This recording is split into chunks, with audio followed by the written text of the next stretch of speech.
નમસ્કાર, હું દીપલ. આપ જોઈ રહ્યા છો ગાંધીનગરની સૌપ્રથમ web news channel live Gandhinagar. તો આવો નિહાળીએ આજનું જીવતું ધબકતું ગાંધીનગર લાઈવ ગાંધીનગરની નજર. નારાયણી હાઇટ્સ ભાટમાં યોજાયેલ ડિસ્ટ્રિક્ટ 3232B3 તથા ડિસ્ટ્રિક્ટ ગવર્નર સન્માનીય હરીશભાઈ ત્રિવેદીના અધ્યક્ષ સ્થાને યોજાયેલ એવોર્ડ ફંક્શનમાં લાયન્સ ક્લબ ફેમિનાને સેવા કાર્ય માટે વ્યક્તિગત તથા ડિસ્ટ્રિક્ટ સપોર્ટ લેવલે એમ કુલ 9 એવોર્ડ એનાયત કરવામાં આવેલ.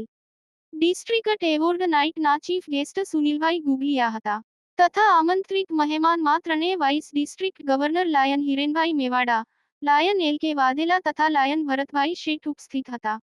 લાયન્સ ક્લબ ફેમિનાને બેસ્ટ ક્લબ, બેસ્ટ સેવાકાર્ય માટે આઉટસ્ટેન્ડિંગ પ્રેસિડેન્ટ દક્ષાબેન જાદવ, બેસ્ટ સેક્રેટરી મિત્તલબેન રાણા, ઝોન ચેરમેન ચંદાબેન યાદવ, જીએસટી કોર્ડિનેટર વૈશાલીબેન Joshi, woman and family membership માટે મમતાબેન રાવલ, ડિસ્ટ્રિક્ટ સપોર્ટ માટે ઈલાબેન જોશીને તથા ડ્રગ્સ અવેરનેસ માટે ડિમ્પલબેન દેસાઈને, ડિસ્ટ્રિક્ટ ગવર્નર સન્માનીય હરીશભાઈ ત્રિવેદી તથા ફર્સ્ટ લાયન લેડી મીનાબેન ત્રિવેદીના વરદ હસ્તે એવોર્ડ આપી સન્માનિત કરવામાં આવેલ.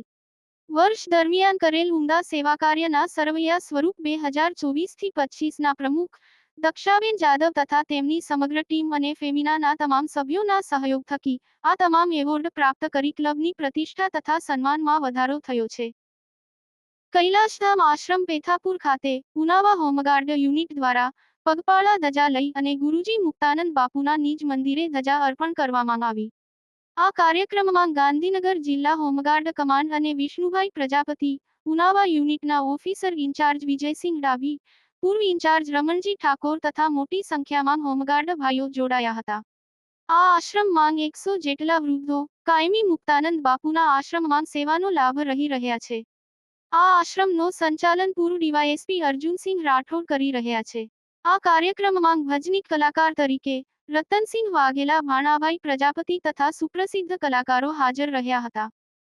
યશસ્વી વડાપ્રધાન નરેન્દ્ર મોદીના ઓપરેશન સિંદૂર અંતર્ગત જ્યોતિ મહિલા મંડળ ગાંધીનગર દ્વારા સિંદૂરના છોડનું વિશાળ સંખ્યામાં વૃક્ષારોપણ કરવામાં આવ્યું હતું.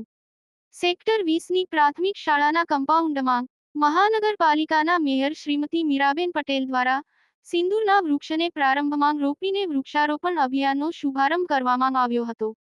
સંસ્થાના પ્રમુખ ડોક્ટર ચેતના અરુણ બુચ દ્વારા સૌને આવકારવામાં આવ્યા હતા.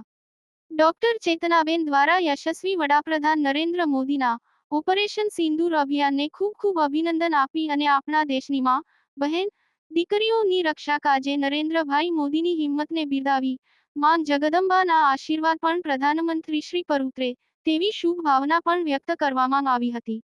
આ વૃક્ષારોપણના અભિયાનમાં નીરુબેન નાયક, કોકિલાબેન નાયક, શ્રીમતી કૈલાશબેન પટેલ, શ્રીમતી જ્યોત્સનાબેન બુચ, છાયાબેન પંચાલ, જ્યોતિબેન ઠક્કર, સાબેરાબેન દેસાઈ અને જાગૃતિબેન દવે વગેરે ખાસ ઉપસ્થિત રહ્યા હતા.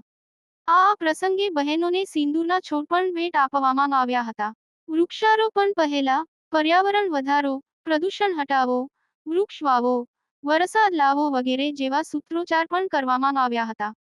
આગામી દિવસોમાં વિશાળ સંખ્યામાં સિંદૂરના વૃક્ષોનું બીજા તબક્કામાં વાવેતર કરવામાં આવશે તે પ્રકારનો સંકલ્પ કરવામાં આવ્યો હતો.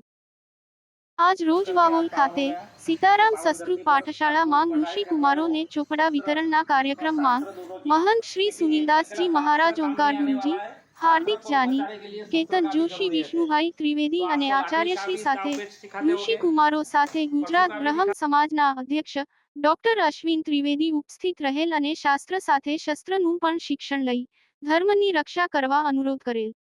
શ્રેષ્ઠી શ્રી અંબુજી ગોલ અને પ્રેમલસિંહ ગોલ દ્વારા ઋષિકુમારો માટે ઉત્તમ વ્યવસ્થા કરવામાં આવેલ છે. તો દર્શક મિત્રો, આપે અનુભવ્યો ગાંધીનગરનો ધબકાર.